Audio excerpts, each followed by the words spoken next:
Hi everyone. Today I would like to talk to you about Sun Tzu, The Art of War. It's a very interesting text that was written by a Chinese, I would say, general 2,500 years ago or around that time. It is an interesting book.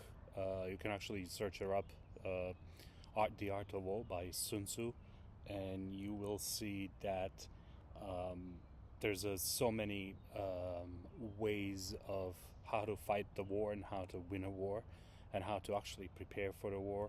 I mean, this guy covers everything that's related to the war.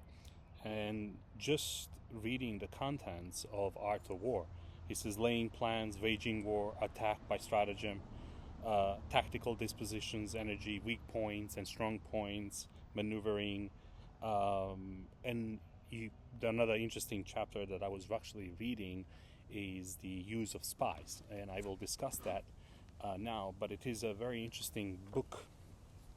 Um, you can actually search her up and read if you want to, like, thoroughly.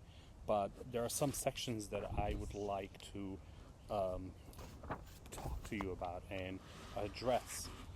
For example, in the chapter Laying Plans, there is a rule 18, and it says all warfare is based on deception, which is very interesting how he defines how to deceive the enemy, how to go to war, and without enemy even knowing that you're going to war, or um, doing that kind of deception by using so many different tools, spies, local people, all the different things, all the necessary means or at your disposal to win the war. I mean, I wish that some of our, last 30, 40 years commanders that went to Iraq actually read Sun Tzu, The Art of War, um, even even Vietnam, even World War II, Vietnam War, Iraq War, even we can say even current war that's been going on in between Ukraine and Russia. Actually, Russia and United States in more or less in a different terms. It's a geopolitical. I would say it's a geopolitical war, but that's a different story that I'm not going to go into right now. But what when I was reading this rule, it says all warfare is based on deception. How do you deceive and how do you manipulate in order to win the war? And then rule 20, hold out baits to entice enemy, feign disorder, and crush him. This is This is switch and bait, um, and try to be ready to attack and to crush the enemy.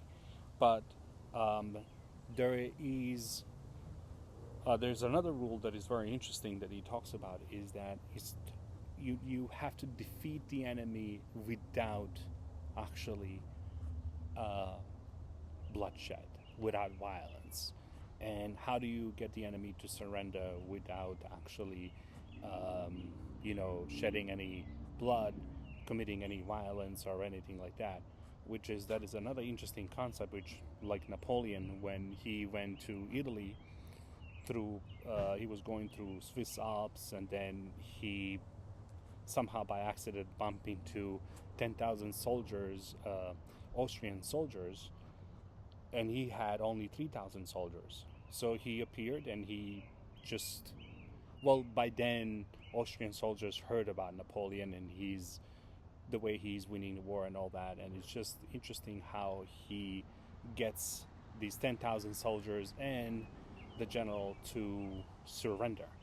And they all drop their weapons.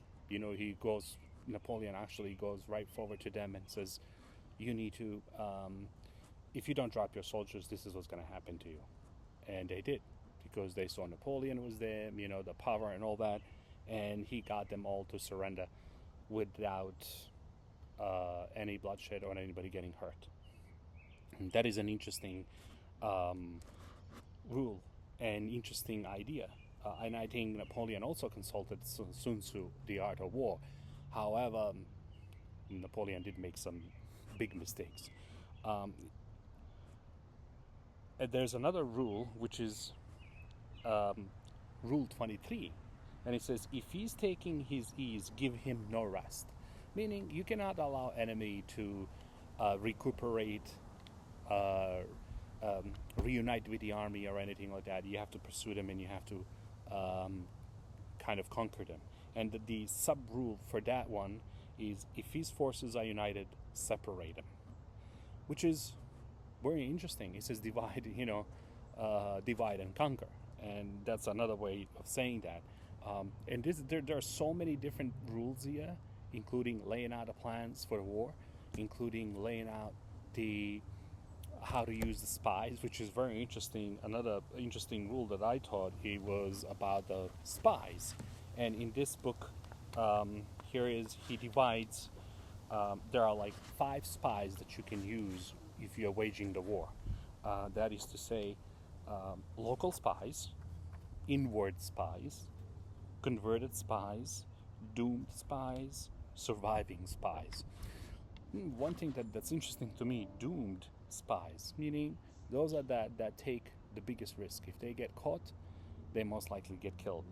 But which is very interesting about local spies, that the way he describes, the way that's being described in using local spies, is this: having local spies means employing the services of inhabitants of a district.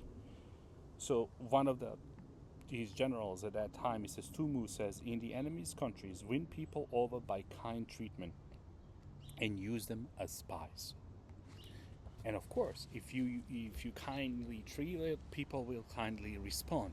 But if you go in and you torture people, just like during the Iraq War or any other time through the wars, that when we went and just tortured people, we didn't get any information, because when a person is being tortured, they're going to give you anything you want to hear. But it is an interesting book that I really like and reading and enjoy reading and even discussing, is that the fact that how do you prepare for war?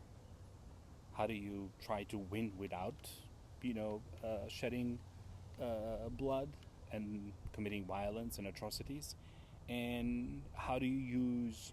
This book has every, from preparation to waging the war, to winning the war, how to retreat, how to counterattack and attack. He lays down all these different rules that are useful to us. Now, that would be not to us, but to those that go into a war. But another one that I thought it was interesting, I think, having doomed spies, doing certain things openly for purposes of deception, and allowing our spies to know of them and to report them to the enemy. So this is very interesting, how you use the spies. We ostentiously do things calculated to deceive our own spies, who must be led to believe that they have been unwittingly disclosed. When these spies are captured in enemy lines, they will make an entirely false report, and the enemy will take measures accordingly, only to find out that we did something quite different. The spies will thereupon be put to death.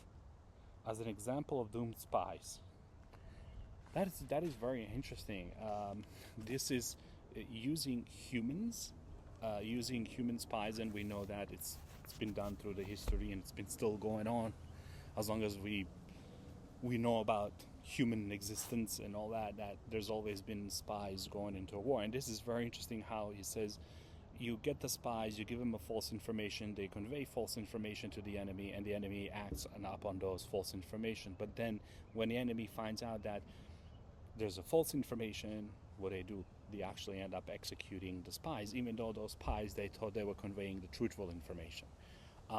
And you can see that all these rules are kind of all worked around that all war is a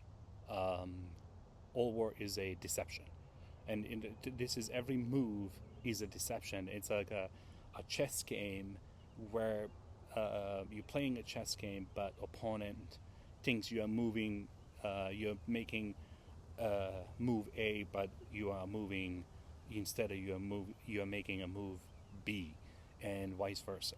So I thought that Sun Tzu is a very interesting read. It was written 2,500 years ago. If you want to read up a little more history about it, but I wish that commanders and generals and in general and presidents would read and understand, and especially generals because they're the ones who have to implement plans and go into a war, um, would actually read the art of war. Kind of gives you a way of planning and predicting what the enemy is going to do and how they're going to do it, when they're going to do it, and things like that. Well, that is the art of war. Talk to you later.